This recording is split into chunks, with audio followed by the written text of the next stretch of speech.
The air in the room was thicker than concrete. It was one of those rarefied atmospheres 30 stories up, where the glass walls felt less like protection and more like a magnified screen for the world to judge you.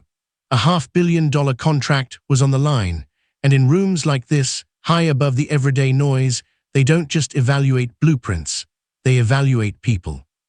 Dr. Chloe Jenkins was seated at the far end of the long, polished mahogany table. She moved with a specific kind of quiet grace, the kind that announces authority without needing to raise a voice. Her suit was charcoal, perfectly tailored, simple. Her posture was erect, almost defiant, but her hands rested flat on the table, still and patient. Chloe wasn't flashy. She didn't wear her credentials on her sleeve or her lapel, for that matter. But she had earned the right to be there, and her mere presence was a challenge to the old, unwritten rules of this city's skyline. She was the lead structural engineer on the Nexus Tower proposal, the one who figured out how a 1,500-foot glass spire could dance with the wind and still stand tall through a hurricane. She was the intellect, the one who spoke the language of stress loads, thermal dynamics, and sheer impossibility.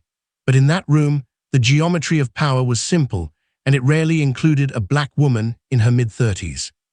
The room was cold, not just the physical temperature set too low, but the cold, clinical ambition radiating from the 6 faces arrayed opposite her. They were the city council liaisons, the finance committee members, the people who signed the checks and expected a specific kind of architect to cash them. They were, in a word, predictable. Chloe looked out the massive window at the city stretching beneath her, a concrete canvas she was uniquely qualified to reshape. She felt that familiar hum of adrenaline, that quiet competence that settled in before a major presentation. She was ready to speak the language of engineering and make the impossible sound like destiny. She glanced at her watch, 10:45 a.m., just 15 minutes until her firm, Archie Acute Systems, was scheduled to present the final, highly technical safety breakdown. It was the last hurdle, the moment of truth. She ran a hand over the smooth, cold back of her tablet, checking the file encryption one last time. Everything was in place.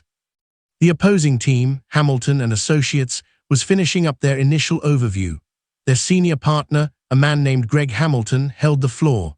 Greg was a monument to the establishment, silver hair, tailored Italian linen, a voice that carried the weight of generational wealth and unchallenged entitlement. He was a master of the smooth-talking architectural poetry that often masked structural mediocrity. Greg was in his element, holding court. He spoke about vision and legacy and the soul of the city, all the flowery words that mean absolutely nothing when the wind speeds hit 90 miles an hour. He owned the room not with brilliance, but with volume, with expectation. He expected to win because he always had. G.I.G.G. Hamilton, and so, ladies and gentlemen of the Commission, the Hamilton Blueprint is not merely a tower. It is a monument to what this city is, powerful, enduring, and I must say, undeniably classic. A scattering of polite, perfunctory applause filled the space. Greg beamed, gathering his papers. He walked the length of the table, shaking hands, accepting the preemptive congratulations. The presentation slides faded on the large projection screen behind him, leaving a white, empty canvas. It was the visual pause before the next firm took the stage. The tension, already thick, ratcheted up a notch. As Greg returned to his seat near the commission head, he stopped short. He had left a crucial document, a signed letter of endorsement from the mayor's office, on the projector stand at the front of the room. It was a small, clumsy mistake, but Greg's reputation rested on being flawless. He needed that document, and he needed it now to tuck neatly into his file before the next presentation started.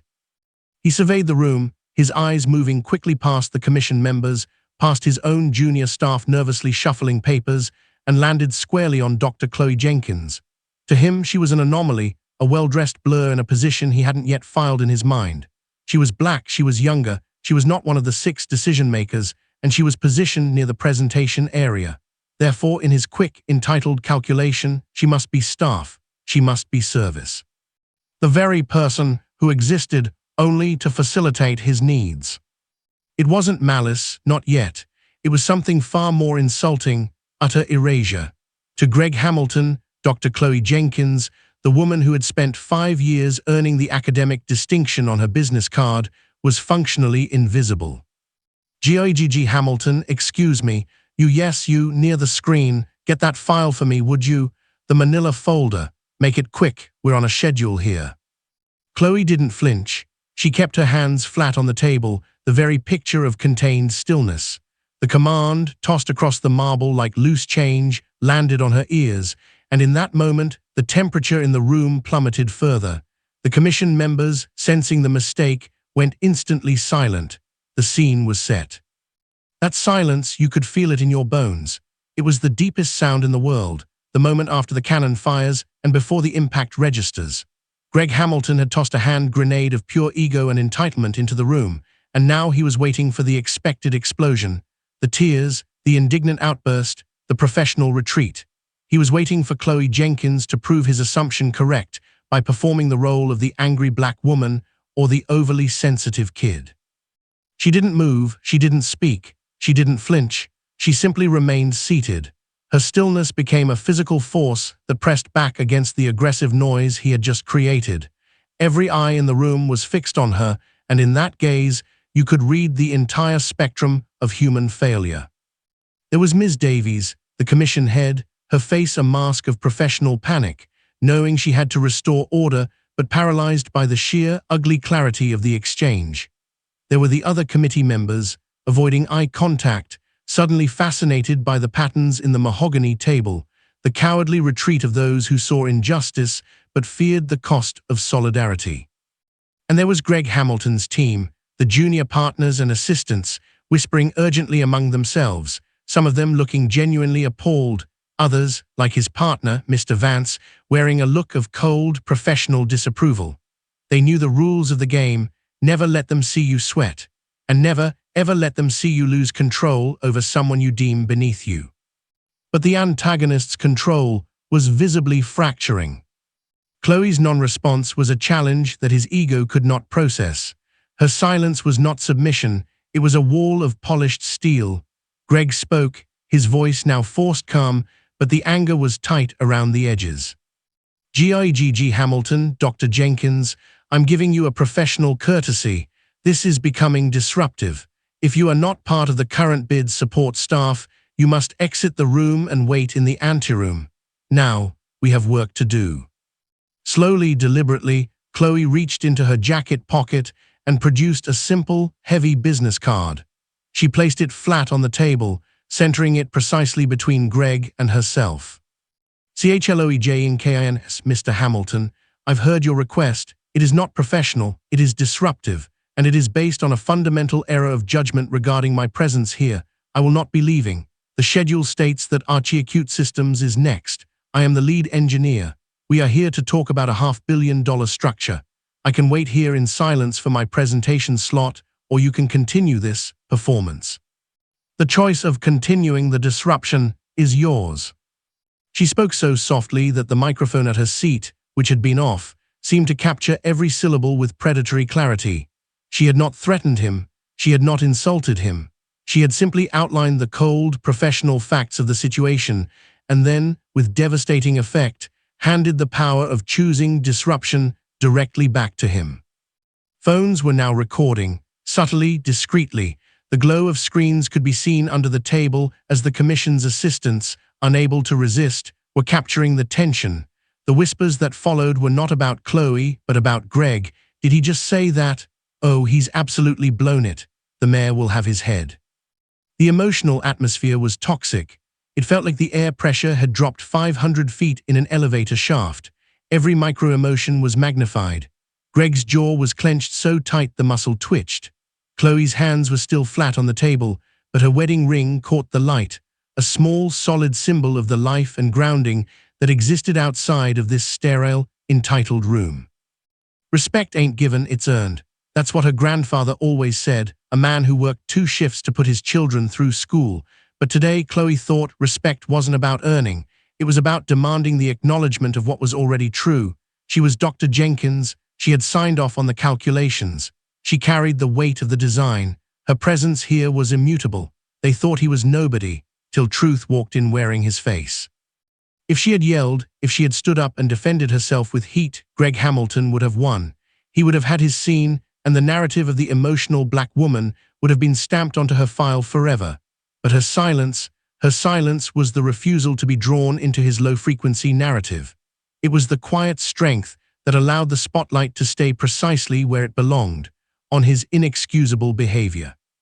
Greg's co-partner, Mr. Vance, rose slightly in his seat, his hand on Greg's shoulder, a non-verbal plea to stop. Vance spoke, his voice low and strained. "Mr. Vance, Greg, that's enough. Let the commission proceed. Your presentation is complete." Vance was attempting damage control, but the damage had already been done, and Greg Hamilton was a man addicted to the feeling of absolute power. He shook off Vance's hand and leaned forward, his polished facade fully gone, replaced by a deep, ugly arrogance. Greg spoke, scoffing and dripping with sarcasm. "Greg Hamilton, the commission will proceed when I am satisfied that this room is professional, and I am telling you, Dr. Jenkins, that your refusal to cooperate suggests a lack of understanding regarding professional conduct, which honestly confirms my initial assessment. You're right, I don't look like I belong, but sometimes looks lie, and that's what I'm seeing here, a lie of professional competence wrapped up in an expensive suit.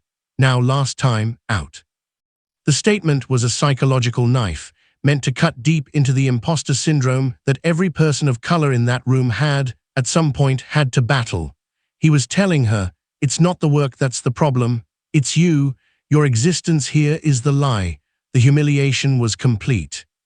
Chloe felt the weight of that insult. It wasn't about a folder anymore. It was about her right to occupy space, the right to exist professionally. She closed her eyes for a moment, a barely perceptible flicker of the lids. She took a second breath, slower than the first. When she opened her eyes, the fury was not gone. It was simply distilled into a weapon of cold logic. She spoke slowly, taking her time, projecting only to Greg, not the room. "CHLOEJNKINS, Mr. Hamilton, let me be perfectly clear. My professional conduct is not in question. My firm, Archie Acute Systems, has a flawless 20-year record. My doctoral thesis on lateral wind shear is required reading in 3 universities. I am the reason our proposal has a 99.8% structural safety rating. Your firm's rating, by the way, is 94% with a noted flaw in the central support design, which I believe is why you are delaying the next presentation, because you are afraid of what my truth will reveal." The word flaw landed with the force of a wrecking ball. She hadn't just stood her ground, she had pivoted to attack his core competence. She didn't use slang, didn't raise her voice, but the sudden, pointed reference to the technical details he had glossed over was a stunning tactical move. Greg's face paled instantly. His junior partners exchanged looks of sheer terror. How did she know about the 94% rating? That information was classified until the presentation. Ms. Davies, the commission head, sat up straighter, finally finding her voice. "MSDAVIES, Mr. Hamilton, that is enough. Dr. Jenkins, Archie Acute Systems is now officially on the clock. Please set up your presentation. The time for interruptions has ended." Greg started to protest, standing up, pointing an accusatory finger. "Greg Hamilton, she is making unsubstantiated claims. This is unprofessional. I demand an apology from this woman." Chloe, in the midst of his tirade, rose to her feet with quiet, absolute control. She didn't look at him. She looked straight ahead at the projection screen. She picked up her tablet, walked the 2 steps to the podium where the manila folder still rested, and placed her tablet on the stand. She gave the folder a single, dismissive glance, the object of the entire conflict, and left it exactly where it was.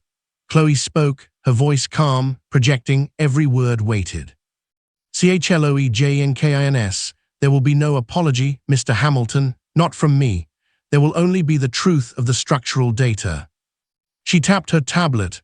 The white screen behind her instantly filled with a clean, devastatingly detailed 3D model of the city, focusing immediately on the proposed Hamilton and Associates Tower.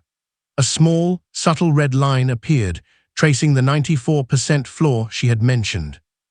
The silence returned, heavier and more complete than before, but this was a different silence. The previous one had been charged with aggression and prejudice. This one was charged with imminent fear. The crowd, the commission, and especially Greg Hamilton were witnessing the quiet strength of someone who didn't fight the person, but the data. They thought she was weak. They mistook her silence for the absence of power. But in reality, she was simply waiting for the perfect, irrefutable moment to unleash it. The 3D model of the Hamilton and Associates tower glowed ominously red, where the structural flaw was located. The silence was broken only by the rapid, nervous tap-tap-tap of Greg Hamilton's pen against the mahogany table. The silence was no longer owned by the aggressor. It was owned by the evidence. The moment Chloe Jenkins showed the 3D model, clean, irrefutable, and with the devastating red line of structural weakness, the entire focus of the room snapped from personal drama to professional terror. That was the turning point, when dignity stops being an argument and starts being the framework for absolute competence. Chloe didn't look at Greg. She didn't need to. Her entire presentation was directed at the 6 members of the commission. She was no longer addressing a colleague. She was educating the jury. CHLOEJNKINS, commissioners, with respect to the initial phase review, Hamilton and Associates presented their structural analysis using outdated parameters for lateral wind distribution at the 1,000-foot mark. This is not conjecture. It's simple fluid dynamics. Our proposal, ShadeTruth Systems, anticipated this variable through our proprietary software, Aegis, which applies real-time atmospheric modeling. The flaw you see here, highlighted in red, represents a 6% failure probability in the event of a Category 2 hurricane, a risk factor that is simply non-negotiable for a structure of this scale. She gestured to the screen. She tapped a command on her tablet, and the screen instantly split. On the left, the 94% failure point in Greg's design. On the right, the Nexus Tower model, clean, green, with a 99.8% safety rating. She used the tools of the modern age, the undeniable language of code, data, and digital certainty, to dismantle his entire legacy. This was the true status reveal, not just that she was a doctor, but that she was the absolute authority on the very thing he claimed to master. She was speaking 2 languages at once, the language of engineering and the language of absolute, quiet power. Greg Hamilton, standing rigid by the table, finally spoke, his voice tight and desperate. "GIGG Hamilton, that model is highly proprietary. You haven't had access to our full data sets. This is an unauthorized, speculative simulation. You have no right." Chloe cut him off, her gaze still fixed on the commission. She held up her tablet, not as a presentation tool, but as a badge. CHLOEJNKINS, commissioners. The data set I used is the official, publicly filed City Engineering Review dataset. I have every right to analyze it.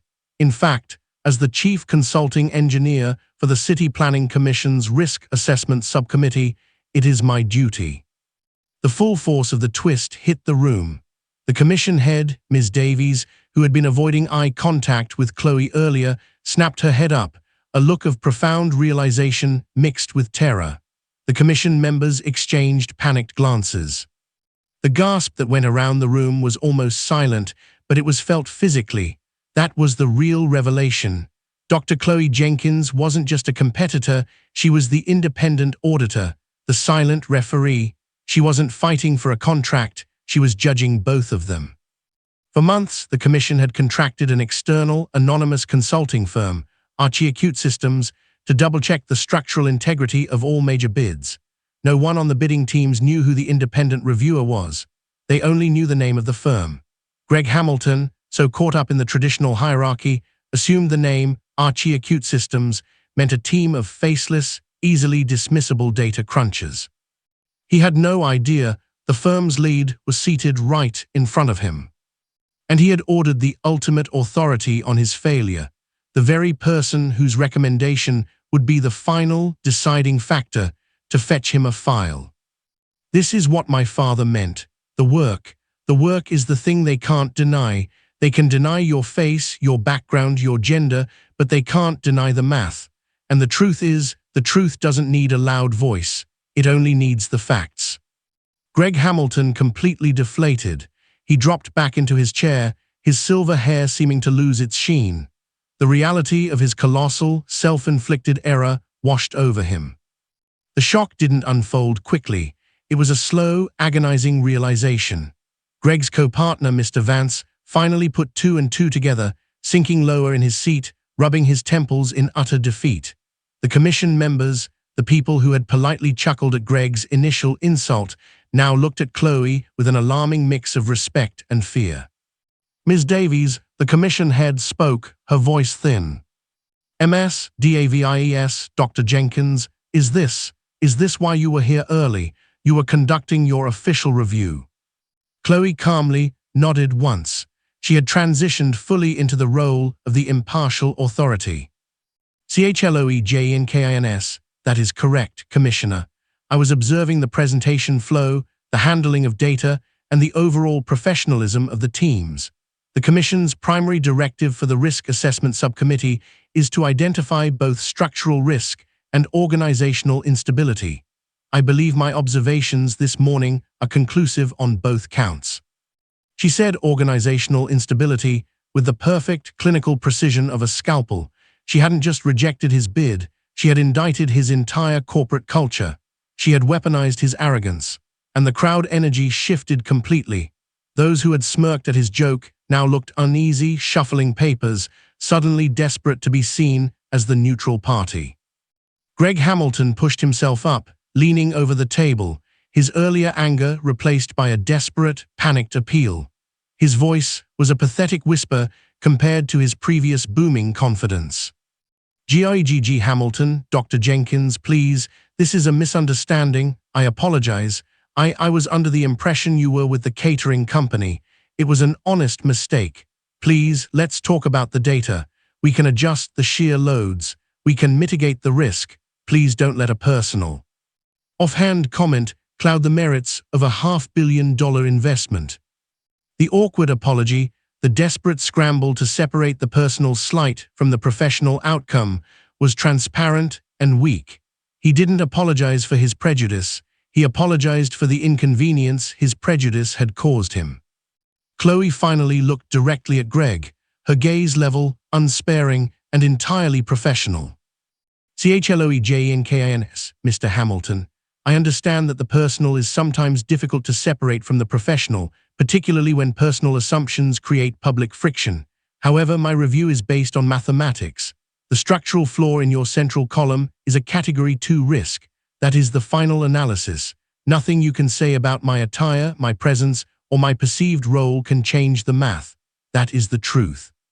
She paused, picking up her business card from the table. She held it up between two fingers, then slowly, deliberately, she placed it in the empty space where the manila folder still sits, the folder he demanded she fetch. "CHLOEJNKINS, funny thing about respect, you don't need to demand it when you already earned it. You need only to present the truth."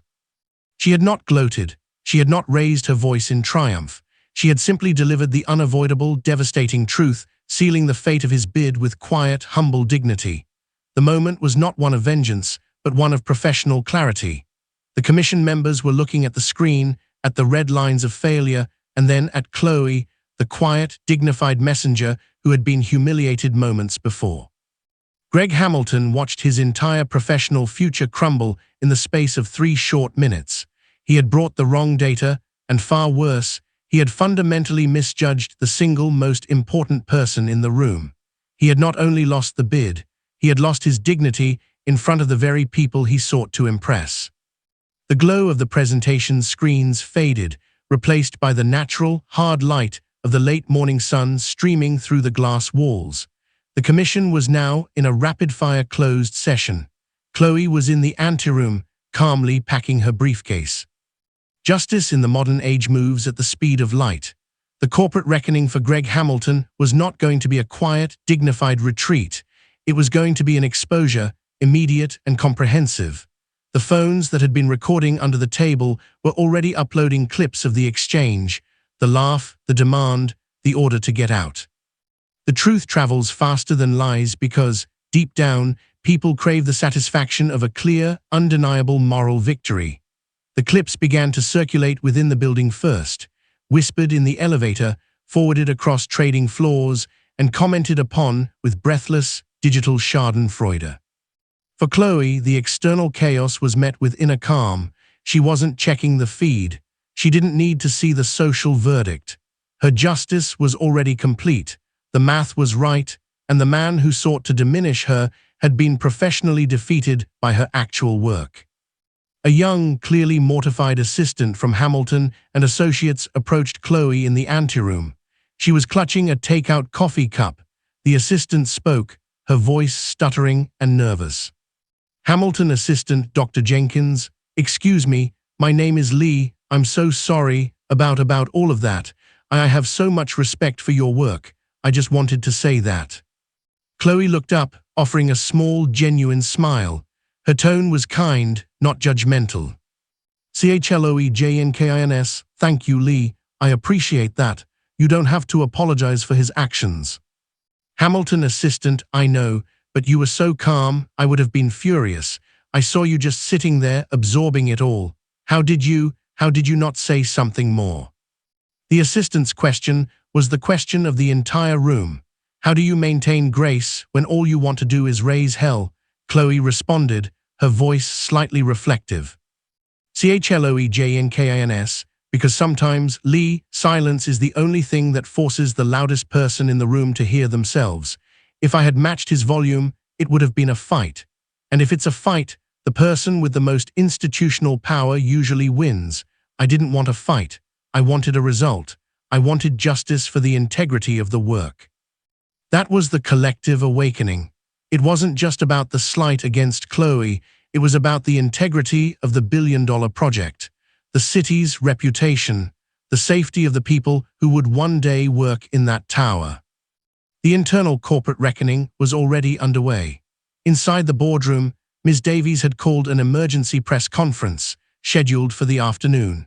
She had not only rejected the Hamilton and Associates bid, but had flagged the firm for an immediate internal review, citing Dr. Jenkins's report on organizational instability, a direct result of Greg Hamilton's behavior. Greg Hamilton emerged from the boardroom, ushered out by a grim-faced Mr. Vance. He looked aged, his suit suddenly ill-fitting. He caught Chloe's eye in the anteroom.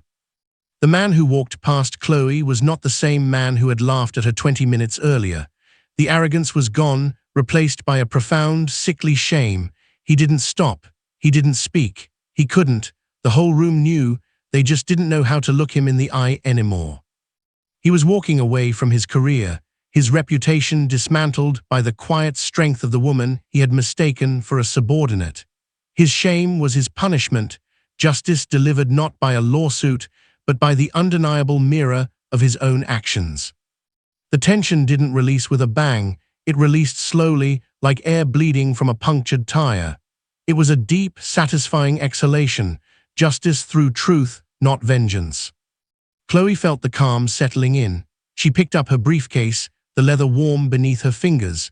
She walked to the elevators, nodding politely to the security guard who now looked at her with overt, genuine respect. The guard held the elevator door open, a subtle act of deference that spoke volumes. The elevator ride down was silent, and Chloe used the time for inner reflection. She thought about the moment Greg called her kid, the moment he laughed. She didn't need to say a word. She just needed to be ready to stand in the truth of her credentials and her commitment. The ultimate lesson wasn't for him, it was for her, that she could be broken down in public and choose to rebuild herself with grace, not rage. That resilience through grace was the most powerful protest of all. That day, Greg Hamilton lost his bid and his reputation. The next morning, Archie Acute Systems was officially awarded the Nexus Tower contract, but the true win was not the contract. It was the moment that young assistant, Lee, and every other person in that room understood the meaning of dignity. They witnessed what happens when someone refuses to shrink for the comfort of others.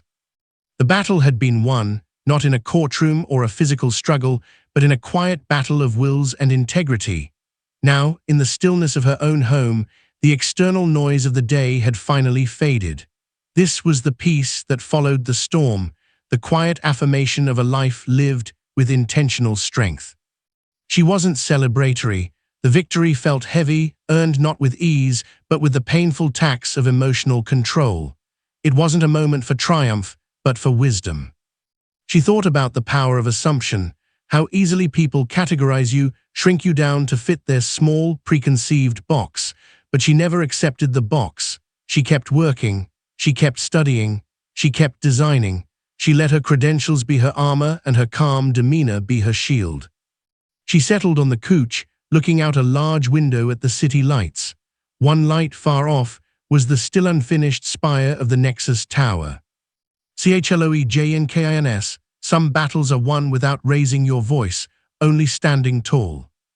She realized that the power she sought wasn't the power to command. It was the power to refuse to be diminished, the power to simply state the truth and let the universe carry the consequences. Her final line of moral clarity echoed in the quiet room. CHLOEJNKINS, they thought my silence was weakness, but the truth is, I was simply saving my voice for the facts that would render their noise irrelevant. You've heard the story, you saw the moment the entitled man realized his error, but the lesson isn't about the downfall of one man, it's about the rising up of one woman. It's about understanding that your dignity is not something anyone can take away from you. It's something you decide to keep. If you've ever been doubted or dismissed, if you've ever walked into a room and felt the palpable energy of judgment simply because of who you are or what you look like, this story is yours too. It's the wisdom that tells you, don't chase their approval, just let your work speak for you, let your grace be their challenge, let your stillness be the thing that makes them uncomfortable, not your anger. That day in that cold, 30-story high boardroom, Dr. Chloe Jenkins didn't just win a contract. She gave a powerful, real-time lesson on the enduring, timeless currency of respect. Respect ain't given, it's earned. And once it's earned, it doesn't need to be shouted to be heard. The ultimate power is the quiet strength to know your worth, to state your truth, and to allow the consequences of that truth to deliver the justice you deserve. Stand tall, speak truth, and trust your silence. Hit like if you believe in quiet strength. Thank you for listening.